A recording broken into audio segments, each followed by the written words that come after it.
Okay, good morning, everyone. Welcome to day 2 of the Global Happy Home Summit, where experts from all over the world are joining forces to support families like yours to thrive during the current crisis that we're facing and the challenges.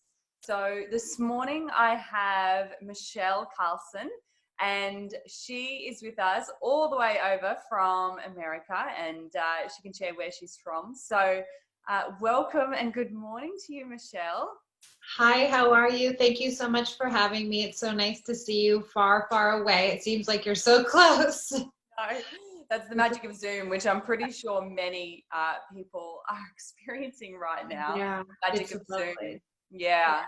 It's really So good. for those people who haven't come across your work and haven't come across you before, can you just give a general intro into who you are and what you get to do in this world?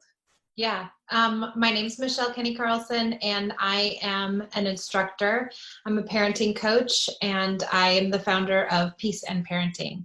And I get to help people find new tools to come to their parenting with more calm and more peace and more clarity. And I'm so fortunate to have many great families that I work with, and I'm in Los Angeles. And but I work with people all over the world due to our lovely technology. Yes. And prior, I have 2 daughters. I have a 14-year-old and an 11-year-old. And I found this kind of work and this methodology about 8 years ago when I was really struggling as a mom myself. Okay. And it's really helped me move my world and changed my life and made my relationships with my daughters what I'd always dreamed they would be. Sure. Amazing. Thank you for sharing. Yeah. So I guess, and we'll definitely get into the magic of what you found and the work and the techniques that you get to share now. But I guess I'd first like to see in all of the people that you're supporting at the moment, all of the families that you're supporting, what are you seeing at the moment, in the last couple of weeks that they might be challenged with and facing in their homes? I think we're all it's really stressful. I think parenting is difficult anyway, but when you add on an additional layer of, 24/7 parenting pretty much, and the fear that's out there in our communities right now, people are really scared, and they're scared for all different kinds of reasons, family illness and economics and uneasiness about how the future is going to be. And when you add those extra stresses on people, it tends to make our fuses shorter. And so we tend to get upset more easily because we're under all this tremendous stress. And so people are, they're defaulting to yelling, and they're defaulting to bribing and threatening and all these things that they normally wouldn't do under circumstances where they're being given, opportunities for self-care and opportunities for alone time and opportunities to, really separate from their children where they need that. And so it's been really difficult. People are really having a hard time. And then you don't have your family to rely on because you're likely isolating without them. You don't have your friends. You don't have all of that support that you so desperately need all of the time and you really count on is all just kind of gone. And so people are at a real loss right now. They're not knowing where to go and what to do. Yeah. Okay. It's really interesting. I hadn't, of course, the support, right? So grandparents are probably a no-go at the moment, and any of those friends and whatnot, those supports, just not able to be accessed at the moment. Yeah. So I guess in seeing what you're seeing at the moment, how are you best supporting these parents during the current crisis we're facing now? What seems to be helping them? I think what's helping most is just having a place to be heard. And so we've had these like free community calls on Friday at 10 a.m. where we've just gone on and said, like, it's hard. I'm having a hard time. I need someone to listen to me. I want to listen to others who are having a hard time. I want to feel not alone. I want to feel as if I'm not in this world fighting this disease on my own. And I want to be able to say that it's hard, and I want to be able to, have my feelings and have some empathy around that with people who know what I'm going through. And so we've opened, I think that's been like the biggest thing that's helped people the most Mm. And then in those discussions comes out ideas about, how can we do it better? Because after you have your tantrum around it not being okay, then your mind starts to wonder, well, maybe if I did do more connection stuff, maybe if I did let go of some of that news watching, maybe if I did focus on my family some of the time. And we can't do it all the time. But so in these discussions have come big growth and places to, feel as if you're not alone. Mm, yeah, that's a really major point. Absolutely. And that's one of the reasons why I brought this summit together, because I feel like to ensure that people don't feel alone during this process and during what we're facing is really important, because that can really support and keep us in fear mode, and just that isolating factor just does not help No. with our ability to be there for other people, be there for our children and support them. But it's so hard to get there when you're so stressed. And so it's the duality of, keeping yourself calm, but then allowing yourself to have your feelings and then compartmentalizing those feelings and then coming to your children. So it's like this weird cycle that we're in, that we're trying to just do it all, and also honor ourselves. And so I think that's what's been really difficult for people. And then they tend to go to their default. For me, my default's yelling. So of course, when I get stressed and when things are really hard and I don't have my help and I don't have, my external things that keep me going, I go straight to yelling. And I know many people do, or many people go to withdrawal or to control or to perfectionism or to wherever they go, which really stresses the family unit. Yes, yes. So let's go there, because certainly, exactly, I agree with you. When we do go into fear mode, we go into our primal instincts, and it's never conducive to getting the outcome that you want anyway. So and you say that you're a reformed yeller, and obviously that's, that was your go-to approach, and sometimes it still might, I don't know, we're not always perfect. Yeah. So let's go there. What was it like for you during those stages? What did your life consist of? And I think this is important now, because the dial has just been turned up on what we naturally do. Yeah, it's interesting. My oldest daughter, when I changed from control parenting and conventional parenting to a more connective parenting, somewhere in that murkiness, my oldest said to me, and she was like 7, she said, I like the new mommy much better than the old mean mommy. And I've been saying this all week, but I feel like the mean mommy has been coming out, because this is very reminiscent of where I came from in my parenting.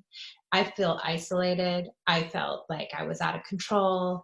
I felt like I didn't know what to do or where to go or how to resource myself. And in these last 8 years, I've figured all that out and created this life where I can manage my own upsets. And so I feel myself getting back there to where I'm so ignited that I start yelling. And so I did a workshop a few months ago, and I went back and looked at all that work in that workshop, because I needed to look at it, because I thought, what can I do here? And the workshop is composed of 3 parts: connection, how to use connection. And I think that's a big thing. It's like, if we use connection to get connected to our kids, we feel better, they feel better, and we can keep that. Their behaviors will be more conducive to us not wanting to yell. And then the other part is, what other kinds of tools can we use to keep ourselves calm? Mantras and getting outside and, trying to do something nice for ourselves, being gentle and kind with ourselves, apologizing when you do something wrong, and all these like little tools that can help you. And then also just the big self-care stuff, journaling and doing yoga and whatever it is that fills you up, so that you're taking care of yourself first, and then you're taking care of your kids, because that's really where it comes. So that workshop I put into a little mini course, and that mini course I put out during COVID, because so many people need those kinds of tools. Yes. Yeah, perfect. And we'll get to where people can find all of that stuff at the end. Will be really helpful. So let's chat about, I guess, the transition from and you've explained this, control parenting to connected parenting. So how does that look different? So what is the difference in those 2 styles?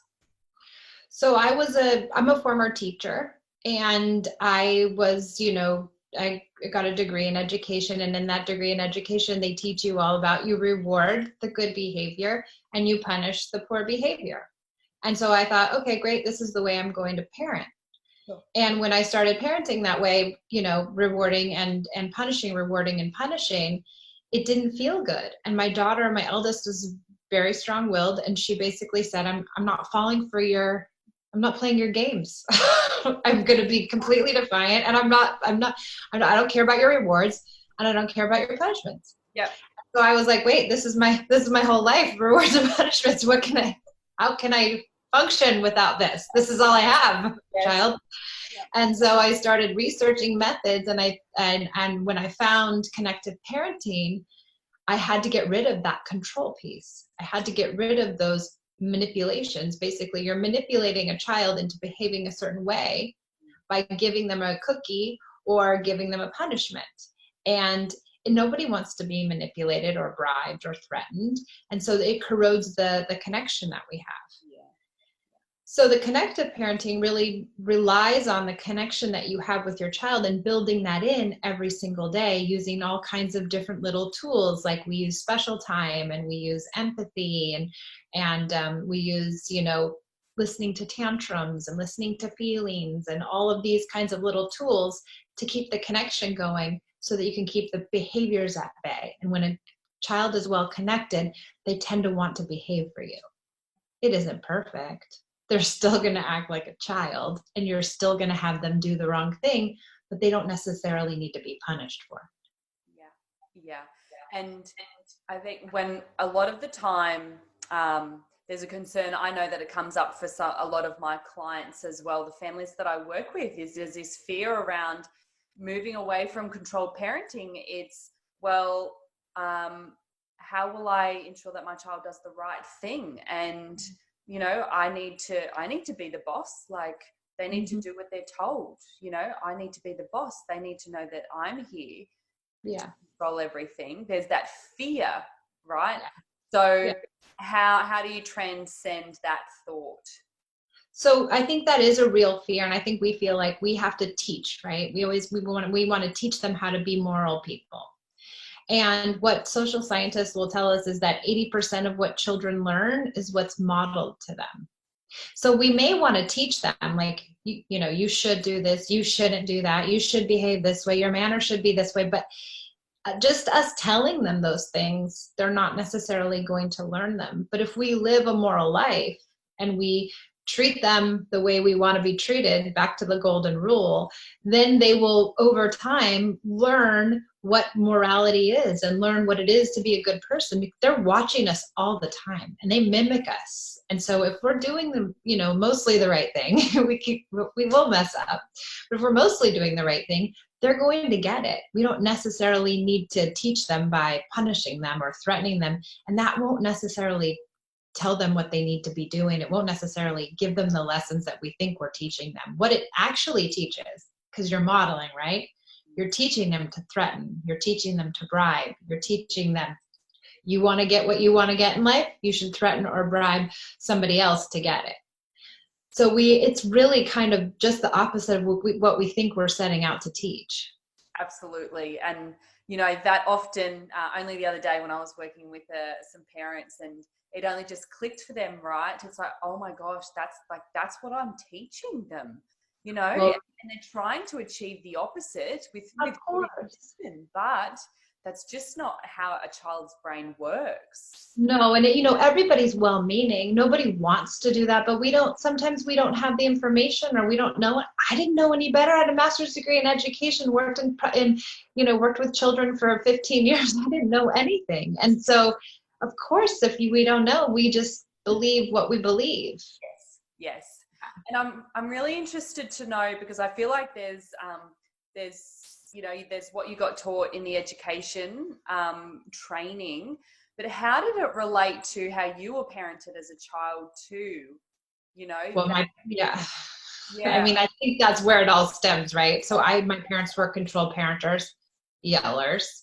So I ended up being a control parent and a yeller. And I went as a child and as a young adult, I went deep into perfectionism because I felt a lot of shame if I did something wrong. So I thought, I won't do anything wrong. I'll just be perfect.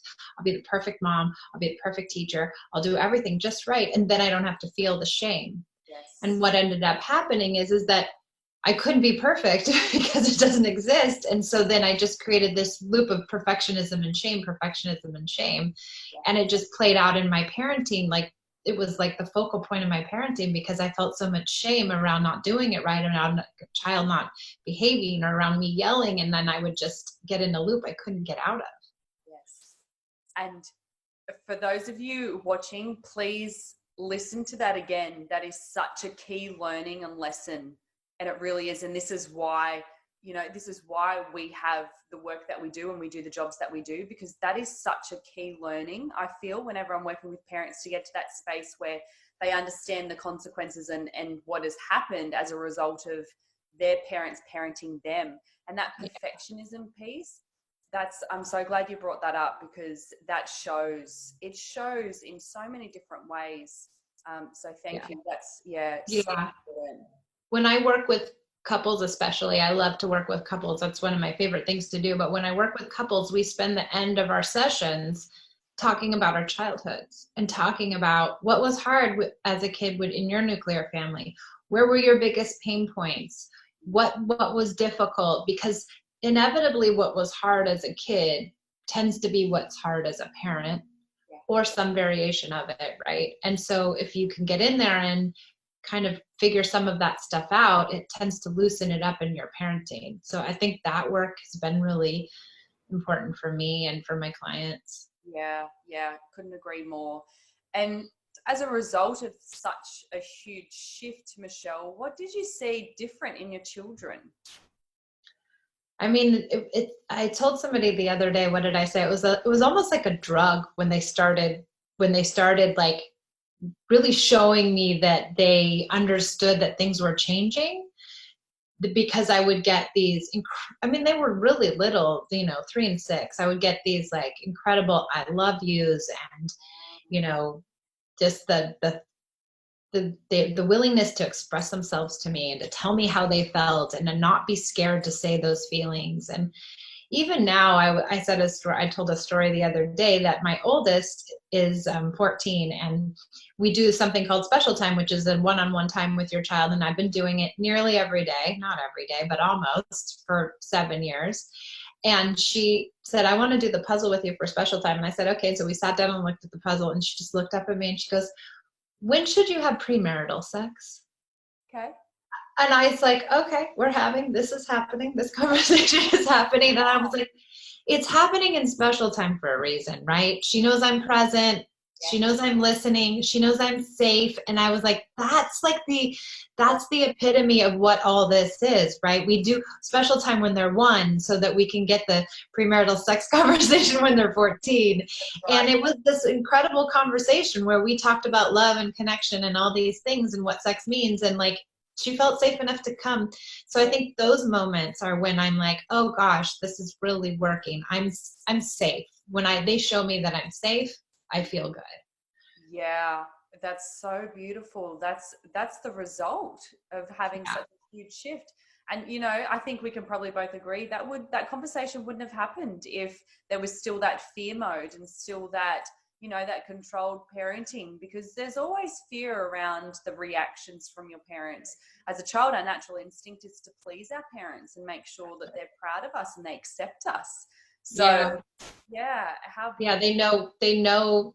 innately, need us, right? They need us for shelter and love and all these things. And, their reptilian brain tells them that we need these people. So we want to please them. We want everything to be okay. And if they think we're going to judge them, then they keep it to themselves. When you have that judgment-free environment, and I'm not perfect. Listen, I still say and do things that I regret, but overall, when they see that it's there, then they're able to open up. Yeah. Thank you for sharing that. So I guess for parents who definitely might be yelling more than they would like, and there is so much you yell and then you feel guilt and shame, and you yell and you feel guilt and shame, and it's a repetitive cycle. Yeah. So what's a couple of first steps that parents can take to just release some of that and start connecting more than they would have previously? Yeah. I'd say one, just forgive yourself. It's not your fault that you're yelling. It really isn't your fault. Somewhere in your world, somewhere in your life, somewhere in your past, you were treated that way, or you witnessed people behaving that way, or somewhere in your world that was okay. And you're defaulting to that only because you are a student and you were modeled that, right? And so just forgive yourself. Say it's okay, I yelled. And the other thing is, always come with the apology. Always say, I'm so sorry, mommy shouldn't have yelled. I'm really sorry. It's my fault. And just take the blame. And that's a really powerful thing to do, because now you're modeling what a real apology, an authentic apology looks like and what it feels like. And you're modeling remorse and all kinds of good things. So I'd say just tell yourself it's not your fault you're yelling. Apologize when you do it. Find a mantra. I always say that too. Find a mantra that you can say to yourself, like, I don't have to yell today. I can walk away, and be able to walk away. Be able to walk away in those really tough, those really tough moments where you probably say something you shouldn't. You have the ability to just walk away. So I think those three things are really important. Yeah. Okay. Beautiful. Beautiful. And I guess, what are the expectations of yourself that you need to release, do you think, to be able to not be triggered into yelling for you, and the families that you're working with? What are the beliefs that seem to be keeping that yelling in place, do you think? I think one is, I know I get super ignited. Like I start to see red when people are having big feelings. And when I see my kids having big feelings and getting really upset or having a tantrum or really getting to that place where they're totally ignited, I think that gives me anxiety. And I think it gives a lot of people anxiety. And I think if we can turn a switch and say, those big feelings are okay. It's okay to have really big feelings. And especially now, our kids have all kinds of big feelings about not having their friends and not having their extended family and not having their school and their activities. Everything's been taken away, and they're young and immature. And so they have a lot of big feelings around that. And even though they're going to be mad about the mac and cheese isn't right, it's likely more about what's going on for them internally. And so just, if you know that too, if you know that piece too, then you can have more empathy, and you can say, I'm right here. I'm listening to your feelings, and I'm not going to let it bother me because I'm safe. If you can talk yourself down, you can talk yourself into the idea of empathy rather than being upset when kids have feelings. I think that's a huge connection. Yeah, certainly, certainly. And often, one of the things that I always say to my families is that, and no child behaves in a certain way without it needing to meet a need, right? We don't behave in any way just for no reason. We don't. No. So if we can try and figure out the reason or the need that they're trying to have met, then it removes the frustration and it allows space for understanding and patience. Yeah, it does. The hard thing with the little kids is it's so hard to know.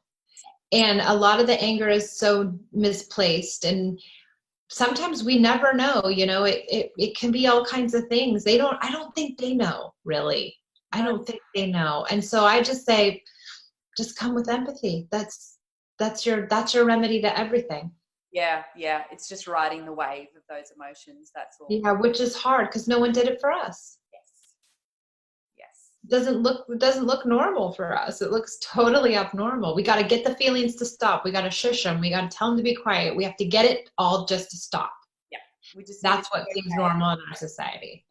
Absolutely. Find the solution quickly, fix the problem so everything can just be back to peace and just normal, just want it normal. Yeah. Quiet. Absolutely. Yeah. Quiet. Quiet. Yeah. So for the families that are watching at the moment, is I have two final questions that I like to ask, which I will do. But is there anything else that you feel like is just a really important message right now for families to hear? I just say be kind to yourself, be gentle with yourself. If you yell, you know what? We're under a lot of stress. I'm not saying yell, I'm just saying forgive yourself for it and try to move forward. If you can't connect all the time, if you need to put a movie on, if you need to, walk outside and scream, if you need to walk away, if you need to eat mac and cheese for a week, I'd say be gentle and do it. It's not worth it to try to make this, I've seen all these elaborate schedules and, all this stuff. And it's like, I don't know, let's just try to be gentle. Yeah. Thank you. That's a beautiful message. So one of the final questions that I have for you is, in this crazy time that we're facing at the moment and all the changes that we've got, now children are home, now we're working from home a lot more. Well, we all are. So what has been the opportunity in all of this change within your family, just for you personally? What have been the positive opportunities? I think, especially with my oldest right now, she's 14, and I felt like we got all this time all of a sudden, and and at first I was not happy about it. I'll say that. And at times I'm still not happy about it, but there have been these incredible moments where we've been able to connect. And when I can be resourced and feel good enough, and when I can come with connection, I feel this bond with us that I don't know I would have had that experience had we not been, going through what we're going through. So I'm grateful for that. We're also confined with my dad. And so he's been really, loving all the extra time with his grandkids. And at moments it's really hard, but it's like, we have to embrace that, because there is something kind of beautiful behind it. Yeah, that's really nice. And that's coming through a lot, is the opportunity being just that real connected time with your children. So, Yeah. and if that's the opportunity that you choose to take up, then this is time well spent, and this is all worthwhile. Yeah. And the final question that I have is for you, Michelle. What does a happy home look like and feel like? For me, it's a place where everybody can have their feelings. Yeah. Just they're the ugly ones where I'm not having a good time, and the good ones where I'm happy, and just, I'm all about gratitude, and I'm all about coming with connection, but I'm also all about saying it's hard when it's hard and living in our authentic selves. And I feel like that is where I hope my family would be. They can come out and say that they hate it, and they can come out and say that they love it, all within the same hour, and it's all acceptable. Yeah, perfect. I love that. Just full freedom and self-expression. That's certainly one of my values as well, definitely. Yeah. Yeah. Well, Michelle, I really appreciate you coming on. And for those people who would love to learn more about your style technique and get some more information on you, where can they find that? You can find me at peaceandparentingla.com.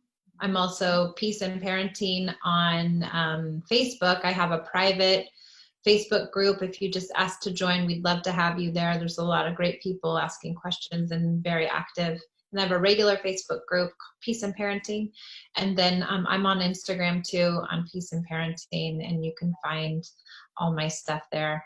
Yeah, beautiful, beautiful. Thank you so much for joining us all the way from LA. And I really wish you and your family all the best. Thank you, you too, Jessica. Thank you so much for having me. It's been so lovely. Yeah, thank you so much. And for those of you watching, pop any questions or comments below, and Michelle and I will definitely get to those when we can. But thanks for tuning in, and speak to you all very soon. Bye for now. Bye.